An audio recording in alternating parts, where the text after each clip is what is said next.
In 1975, Canadian grandmothers stayed slim eating butter, bread, and potatoes every single day. Their grandchildren now eat salads and go to gyms but weigh 40 pounds more. What disappeared from Canadian life that kept an entire generation naturally thin without ever counting a single calorie? February 1975. Winnipeg. -30 degrees Celsius. A 12-year-old boy named Tommy walked 2 kilometers to school with his younger brother Michael beside him. No car came to pick them up. No bus route ran through their neighborhood. Just the two boys and the crunch of snow under their boots. This was not punishment. This was not hardship. This was simply how every child in Canada got to school. The cold bit at their faces the moment they stepped outside.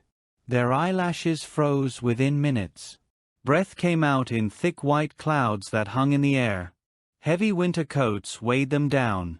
Scarves wrapped around their faces until only their eyes showed. Mittens so thick they could barely move their fingers. And still they walked. Every single morning.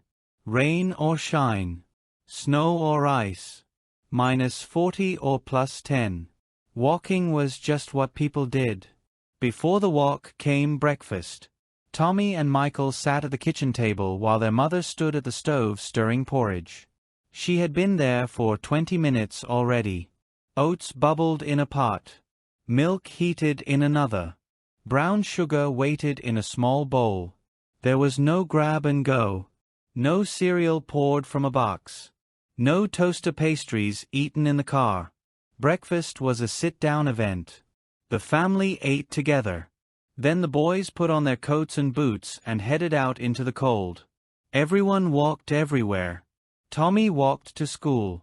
His mother walked to the grocery store 3 times a week. His father walked to the bus stop for work. His older sister walked to her friend's house after dinner. His grandmother walked to church on Sundays. Nobody thought twice about it. A trip to the corner store meant a 15-minute walk each way. Visiting a friend across town meant 30 minutes of walking. The average Canadian family walked between 8 and 12 kilometers every single day just living their normal life. Not exercising. Not trying to stay fit. Just moving through the world the only way they knew how. But here's what nobody tells you about staying slim in 1970s Canada. It was not exercise. It was not willpower. It was what was not there. Tommy carried a metal lunch pail to school every morning. Inside sat a sandwich made with yesterday's leftover roast beef. An apple from the basement storage. Maybe a small piece of cheese wrapped in wax paper. That was it. No snacks existed at school. No vending machines lined the hallways.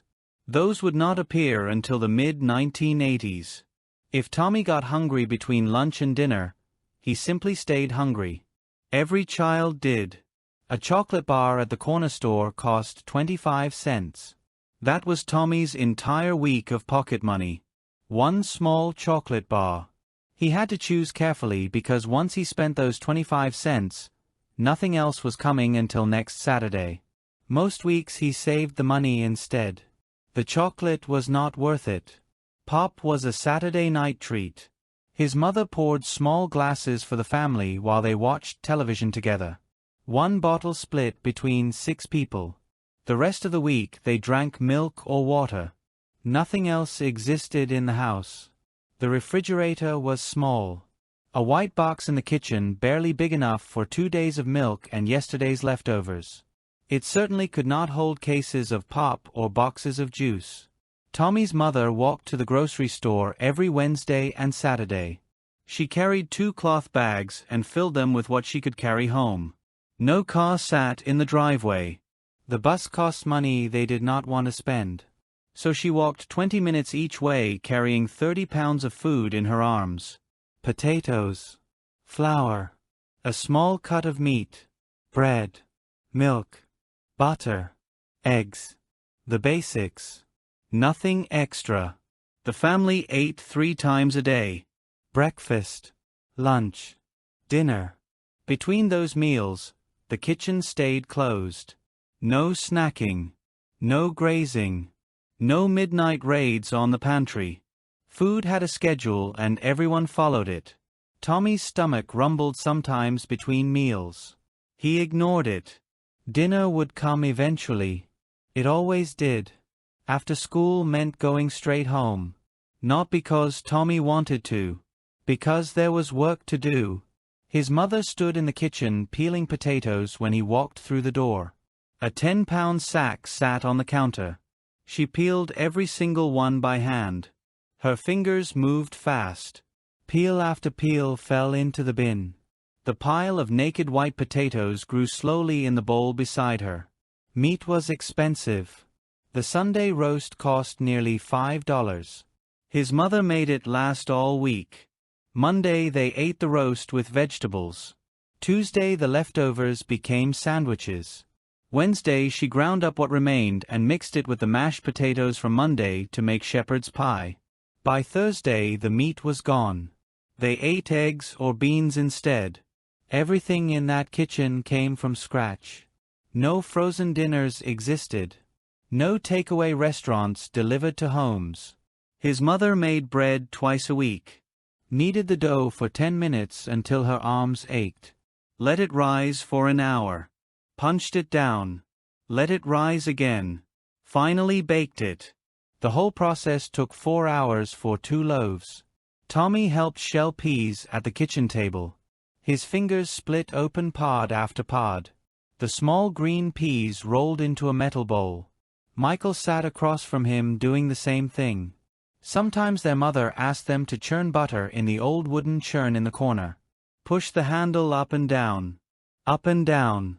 For 20 minutes straight until cream turned thick and yellow. Dinner took 90 minutes to prepare. The family ate it in 15 minutes. Then the dishes needed washing. By hand. No machine existed to do it for them. Tommy's mother burned over 800 calories every single day just making dinner and cleaning up afterward. Dessert happened on Saturdays only. His mother baked a cake from scratch. Flour. Sugar. Eggs. Butter. Nothing from a box. Nothing pre-made. She cut it into 8 slices. Each person got 1 slice. When it was gone until next Saturday. After dinner, Tommy walked to the neighbor's house to return the hammer his father borrowed. Then he walked to his grandparents' house 3 streets over to deliver a loaf of bread his mother baked. Another 2 kilometers of walking before bed. But sometime in the mid-1980s, Canada got convenient. And convenient made everyone heavy. The microwave oven arrived in Tommy's kitchen in 1986. His mother placed a frozen dinner inside. Pressed 3 buttons. 5 minutes later a complete meal sat steaming on a plastic tray. Salisbury steak. Mashed potatoes. Corn. No peeling. No chopping. No stirring for 20 minutes. Dinner was done before she even broke a sweat. His father bought their first car in 1987. A used sedan that changed everything overnight. Tommy stopped walking to school. His father drove him every morning on the way to work. The 2-kilometer walk vanished. Just like that. Gone. Across Canada, school parking lots filled with cars dropping off children who used to walk. McDonald's opened 3 new locations in Winnipeg that year. Tim Hortons expanded to every neighborhood. Tommy's family started eating out twice a week. Then 3 times. Then 4. A burger and fries became normal Tuesday dinner. Coffee and donuts became normal breakfast. Fast food was everywhere and it was cheap and nobody had to cook. Snacking exploded. Granola bars appeared in every kitchen cupboard. Juice boxes filled the refrigerator. Tommy drank 3 juice boxes a day. His younger brother drank 4. Crackers. Chips. Cookies. The pantry overflowed with food you could grab and eat without sitting down. The 3-meal schedule disappeared. Now people ate all day long. Portion sizes doubled without anyone noticing. The medium pop Tommy remembered from 1980 became the small. The large became the medium.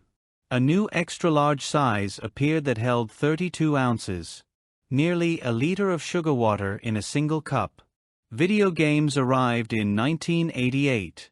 Tommy got a Nintendo for Christmas. He stopped playing outside after school. He sat on the couch moving his thumbs while his character ran across the screen. His body stayed still for hours. Both of Tommy's parents worked full-time now. His mother had no time to bake bread or peel 10 pounds of potatoes. Convenience 1. Frozen foods. Boxed meals. Take-out containers. Anything that saved time. By 1995, the average Canadian walked only 3 kilometers daily. A third of what their parents walked. A third of the movement. And the weight started piling on.